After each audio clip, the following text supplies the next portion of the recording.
Indeed. Greetings out there in internet land. Dr. Thomas Keister here from Probably Uncalled For.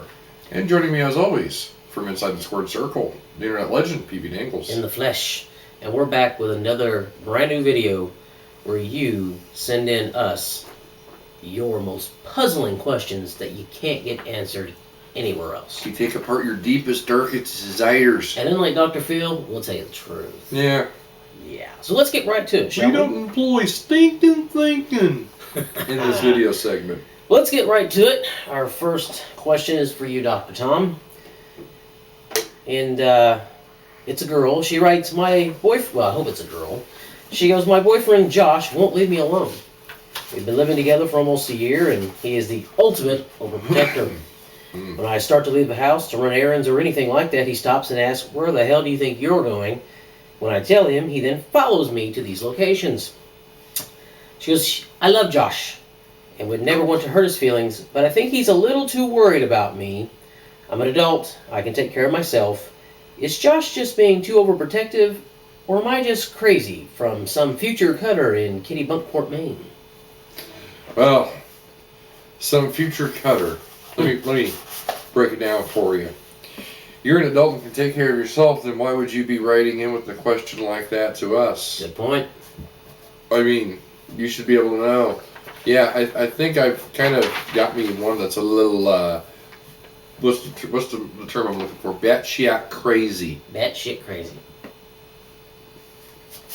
So my suggestion is either get an apartment guide or sleep with one eye open because you're about to wind up on the news. Yeah. Nancy Grace, have you seen this woman? I'll see too much of the woman. Oh, hope that helps you out there, cutter girl. Or maybe it might be a guy, I don't know. My boyfriend Josh. My name's Ethan. Oh, of course it is. Yeah, they're all named Ethan in the end, aren't they? The end. And now, Mr. Dingles, I've got a letter for you. Oh, bring it on. Dear ppdingles, That's me. I'm part of a group of people who read our local newspaper online and comment on the news of the day in the public forums provided. It's great fun and offers an excellent place to interact with others. Some of us have become close, exchanging emails and chat messages. One of the women has suggested we all get together at a local watering hole and meet each other, and the gang has agreed. I would love to join in, but the problem is the persona I built online is that of a hunky, handsome young man, including a pilfered photo I posted as me on my profile. Needless to say, he is not me.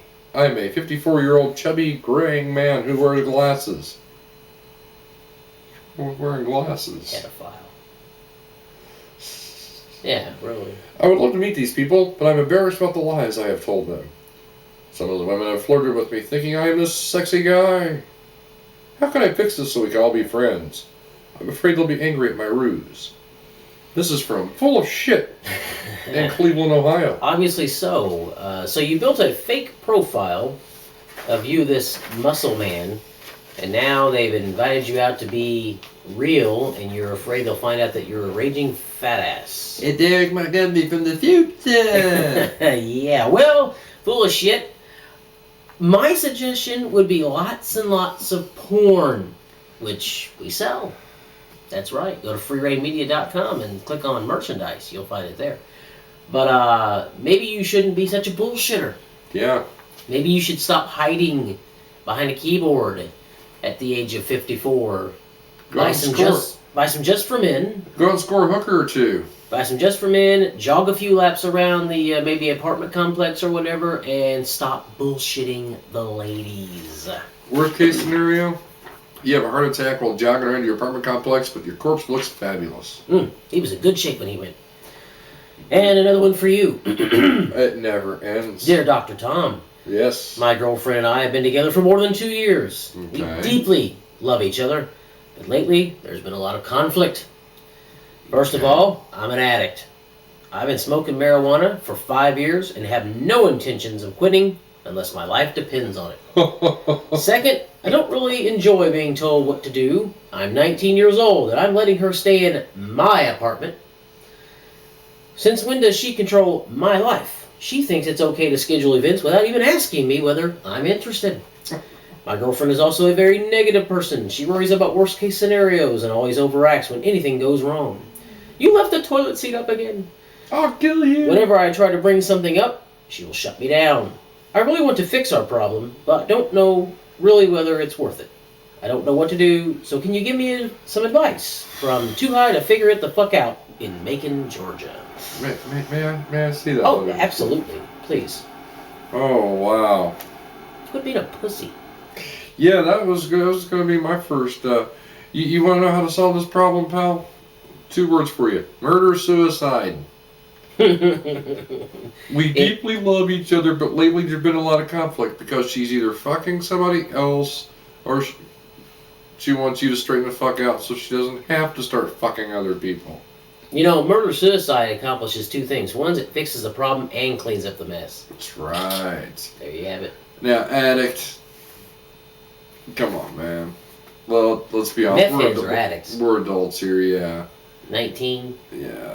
19 and you already figured out you're addicted to weed. But you gotta give him credit. 19 years old and he has his own apartment already. And he's a pothead. That's not bad. Got tired of his dad bumming his stash. Yeah, quit pinching my bags. Now, you really don't enjoy being told what to do. Anyone else, since when does she control your life? The second she moved into your apartment is when she started getting to tell you exactly what the fuck to do. It's no longer your apartment, it's hers now. Whenever you try to bring something up, she will shut you down because you're not bringing up the right things. Take the balls out of her purse. She has never fucked up, pal. It's all you. It's not your fault. The only constant in your failed relationships is you. Oh, it is his fault. Oh, I know it is. For God's sakes, quit doing the Silence of the Lamb tuck while you're fucking playing Wii Fit. Yeah. Oh, wow. Get the spine out of the closets. That took a second to sink in, didn't it? Yes. And be a man. Or at least half of them. Try. We got time for one more. Time for one more. Dear ppdingles, my husband, children, and I live in a lovely old home in a suburb. There are many young families in the neighborhood with children ranging from toddlers to teenagers. We all get along. That's good. However, about a year ago, I started to notice many of the women in my neighborhood gathering about once a month. Sometimes their families are included, but most often it's just the girls. Turns out they have a book club. A book club. What hurts is no one has ever even asked whether I would be interested in joining. And add a dose of salt to the wound is that sometimes they hold their gatherings in adjoining yards, clearly within my view, and I don't even get a shout, hello, or why don't you join us? Afterward, when they're returning from their get-togethers, they act very smug and standoffish. I even babysat for one of my neighbor's sons while she got ready for a meeting. One of my neighbors moved in just a little over a year ago and was promptly asked to join the club. But here's the kicker. Even if I was invited to join, I probably wouldn't. I don't like being told what to read, and I'm not very good in groups of women. So how come I feel so hurt when I go off for their meetings? And why am I not invited?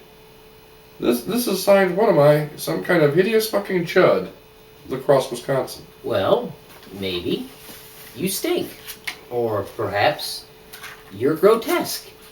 And how boring is your neighborhood when you're upset because you're not getting invited to the local book club? I mean, isn't there anything else to do? Just read what Oprah tells you to read. You know that's what the book club's fucking doing. Yeah, I mean, come on. Was this a serious question? Somebody wasted time typing this in? Right there. Oh. This is what happens when you try to help those that don't understand. My advice, who cares? Be a shut-in. You know, I mean, book club, you know what? We sell books. Read ours. Yeah. It's on our website. Merchandise. Click it.